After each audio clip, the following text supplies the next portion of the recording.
Good morning, everybody. Mike Vacchi, PrincetonTrader.com, here for NTMarkets.com with your Monday morning pre-market webcast. Okay, S&P 500 E-mini futures daily chart, and what we had over the course of the night was a move down to test, pretty deep test, but a test nonetheless of the new weekly pivot at 2084.60. So it tested it, tried to bend it, couldn't break it, and then the most important part was they couldn't turn it into resistance. And when they couldn't turn it into resistance, that gave the all clear for higher highs, higher low, higher high, higher low, higher high, and away we go.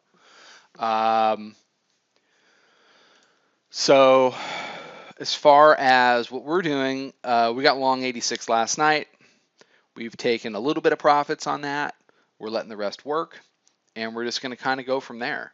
And wherever the opportunities are intraday, we'll take those.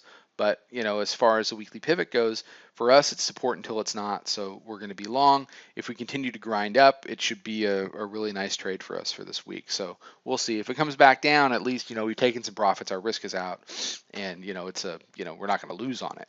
So we'll have to see how that plays. As far as the daily chart goes, I talked about this a little bit last week, and it's continuing to play out. As long as we do this kind of flat line range bound grind in the area of the mid band, which is at about 2077 right now, you're going to see these two yellow bands, which are the two standard deviation Bollinger Bands. You're going to see them continue to push closer together. I call that, well, not I, everybody calls that compression. I mean, I'm not exactly reinventing the wheel here. The bandwidth right now is at 4.27. If we continue to grind at the midpoint, they're going to get tighter and tighter.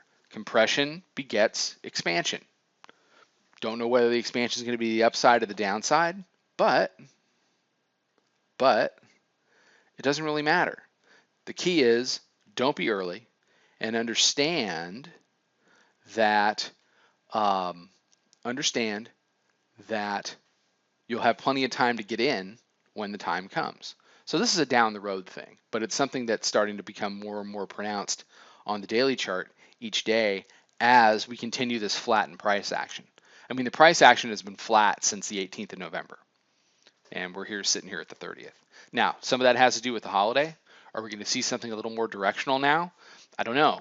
If the weekly pivot stays support, then you say to yourself, well, sure, we're flat, but we're flat above the mid band the entire time. I mean, they tried to take it out here and they couldn't get it done. They could not get it done. This was back on the 24th. They couldn't get it done, which makes you think, well, maybe we just creep on up to the upper band, which doesn't seem like much on the daily chart, but in the practicality of an intraday trade, you would have bears bailing over the side left and right, which is kind of what a little slow drip up move in December is all about. So we could have the beginnings of that here. All right, that's all I got. Everybody have a great day. Follow us on Twitter at Princeton Trader. Check out the website, PrincetonTrader.com. Come check out the chat room. I'll be back tomorrow morning with another webcast. Trading well, everybody.